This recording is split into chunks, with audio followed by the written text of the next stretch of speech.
Hello guys, welcome to my video. म चाहिँ हिजो दिदी घरमा आएको थिएँ। यस्तो भिडको बाटो छ कि यहाँ म भ्लग बनाइरहेको छु। उताबाट गाडी आइरह। मलाई यस्तो एक्सपिरियन्स छैन क्या यो भ्लग बनाउने। अब मलाई जिस्क्याउँछ होला आई थिङ्क, र पनि म बोल्न छोड्दिनँ, म कन्टिन्यू गरिरहन्छु। अनि हामी यस्तो भिडको बाटोमा हेर्नु न, यस्तो माथितिर आत्महत्या गर्न हिँडेको छु यस्तो माथि। अनि हेर हामी उता दिदीको छोरी पछाडि हाँसेर डल्लो परिसक्यो हामी। यहाँबाट हामी छिर्यौँ भने चाहिँ हामी सिधै कहाँ तल पुग्छ। म हेर्नु यहाँनिर सिधा यहाँनिर म उभिरहेको छु। यस्तो भिडको यहाँनिर चाहिँ यो हाइड्रो पावरको ड्यामहरू यो पानी हालेको छ के अरे। पारी चाहिँ यस्तो भिडहरू छ। अनि यस्तो सिनहरू ऊ यो डाँडाभन्दा उतापट्टि चाहिँ दिदीको घर छ। अनि हामी चाहिँ यहाँ खासमा फोटो खिच्न आएको। यस्तो दामी दामी सिन छ। यो पहरो भइहाल्यो माथिको, ऊ त्यहाँबाट घाम झुल्केर यहाँ कस्तो मनपर्ने ठाउँ छ। तर यहाँ एकदम डेन्जरस ठाउँ छ। यहाँबाट गयो भने सिधै तल ऊ त्यो पहाडको फेदमा पुग्छ। हामी त्यस्तो रिस्की लिएर यहाँ भ्लग बनाइरहेछौँ। मलाई खासै आइडियाहरू छैन, म घरिघरि त आउँदिनँ। अनि दिदीको छोरी पुरा बसेर यहाँ रमाइलो हिँड्छ। अनि ऊ चाहिँ मेरो फोटो खिच्ने क्यामेराम्यान। भ्लग त म यसो आफ्नै हात तन्काएर भए पनि बनाउँछु। अनि क्यामेराम्यान त चाहियो जसरी नि। मलाई ठाउँको एरियाहरू थाहा छैन। ऊ त्यो भिडलाई के भन्छ? ठुलो भिड भन्छ अरे। अब त्योभन्दा ठुलो भिड सायद नेपालमै छैन। त्यत्रो भिड छ यहाँ, कस्तो डेन्जर, यस्तो डेन्जर छ क्या। देख्दै डर लाग्ने, तर हेर्न चाहिँ मजा हुन्छ। यहाँ टुरिस्टहरू पनि आइरहेको। 3टा कि 4वटा अघि बोलेरो रिजर्भ गरेर टुरिस्टहरू गइरहेको थियो। हामीलाई हेलो भनिरहेको थियो, हामीले पनि हेलो भनिदियौँ। अनिखेर अब इङ्ग्लिस बोलौँ भने आउँदैन, उनीहरू गाडीमा सुत्ता गइहाल्छ। अनि र पनि हामीले यसो हात हल्लाइदियौँ, खुसी भएर गयो। अनि फर्स्टमा चाहिँ हामीले चिनेनौँ कि, फर्स्टको बोलेरोमा चाहिँ हामी जस्तै नेपालीहरू जस्तै थियो।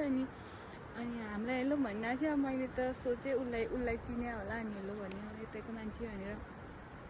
केही भनेन है, फुत्तै गइहाल्यो। पछि यसो हेर्छु त टुरिस्टहरू पनि हुँदो रहेछ। अनिखेर यस्तो ठाउँहरू हेर्न आयो क्या। तर यहाँभन्दा माथि नि रमाइलो ठाउँहरू छ नि त। कस्तो दामीको एरिया छ नि, त्यस्तो भिडहरूको बाटो। यस्तो बाटो घुम्न आउन सक्नु पनि एउटा ऊ हो। यस्तो दामीको भ्यू छ। यस्तो यहाँ माथि पहराबाट पानी आइरह, यहाँ माथिबाट तप चुइरह। बाटो चाहिँ यहाँ पानी चुइने भएर थोरै रड्डी भए। सो अर्को बोलेरो पनि आउँदैछ ऊ त्यहाँनिर आउँदैछ, देख्दैन तर पनि अलिअलि भए नि देख्नुहुन्छ होला।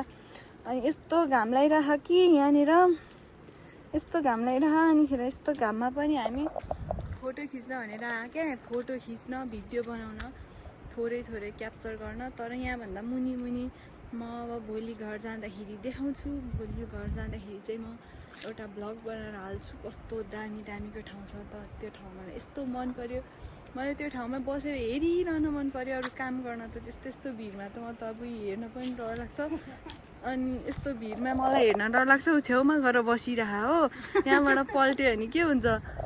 अनि यिनीहरू चाहिँ बानी भएर हो क्या खासमा यस्तो गरेको। मलाई चाहिँ कुनै बानी छैन। हाम्रोतिर यस्तो सम्म ठाउँ छ नि त। अनि बोलेरोहरू हिँडिरह यतातिर माथि हाइड्रो पावरको ऊहरू छ अरे कि गाडीहरू। मलाई हाल्यो भने म ऊ छिट्टेर तल पुग्छु। अनि त्यस्तो भिडियोहरू बनाउन अब म क्याप्चर गर्नलाई। कस्तो दामी ठाउँ छ। यस्तो भिडको बाटो गाडीहरू हिँडिरहन्छ होइन न। बाई चान्स तर त्यस्तो चाहिँ नहोस् होइन। यहाँबाट बाई चान्स गाडीहरू केही ब्रेक फेलहरू भएर पल्ट्यो भने त बाँच्ने चान्सै छैन। यस्तो डेन्जर। त्यो ड्राइभरहरूको जिन्दगी पनि एकदम खतरा लाग्छ क्या मलाई। खतरनाक तरिकाको। थोरै मात्रै रड्क्यो भने छैन कि बाँच्ने चान्सै छैन। यस्तो छ है। अनि यस्तो ठाउँमा कसरी चाहिँ कहाँ पुग्छ? ऊ त्यो पहाडको फेदमा पुग्छ सिधा। अनि त छैन चान्सै। सो अब म दिदीको घर फर्किन्छु। आज चाहिँ हाम्रो घर जाने प्लान होइन।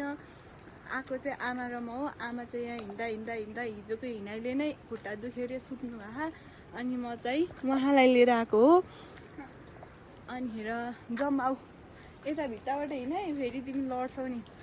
हामीले चाहिँ फोटोसोटो अलिअलि खिच्यौँ काचाकुचुक। अनिखेर यो यसो पहराको यो पहरा, यसलाई के भन्छ तपाईँहरूकोतिर? हाम्रोतिर चाहिँ पहरा भन्छ। यस्तो डेन्जर ठाउँ छ कि यहाँबाट सुल्के नि छैन, ऊ तल पुग्छ। अनि हामी चाहिँ यस्तो तरिकाले यस्तो हिलो हिलो बाटोमा भिडियो सिडियो बनाउने, फेरि गाउँको मान्छेले देख्यो भने यो केटी कस्तो चटकी रहेछ भन्छन्। अनि तर पनि ठिकै छ, जे भने नि म स्वीकार्छु।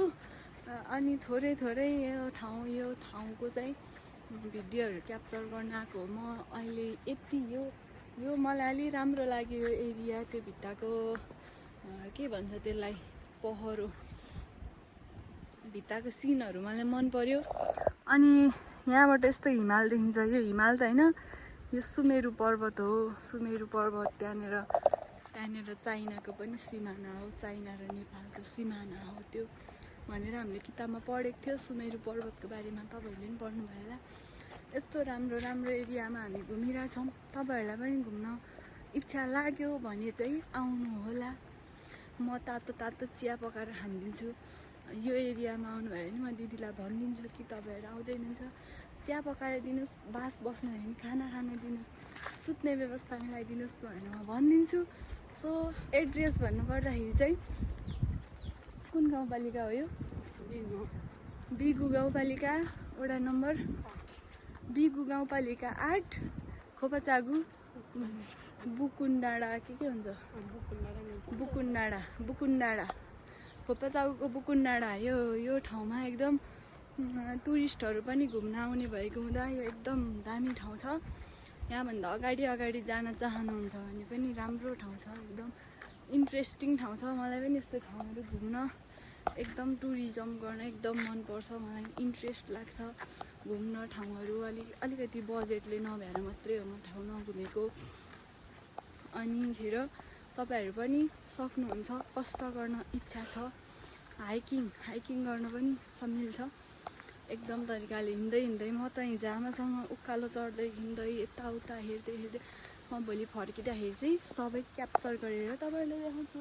हामीले पहाड पनि काटिसक्यौँ, हामी ओर आइसक्यौँ। अब हामी चाहिँ घरको छेउछाउतिर आइसक्यौँ। अब गाउँतिरको मान्छेहरूले देख्यो भने फेरि मलाई अहिले लहरजन गाउँबाट गाउँ निकाल हानिदिन्छन्, यो केटी कस्तो पतरा केटी रहेछ भनेर।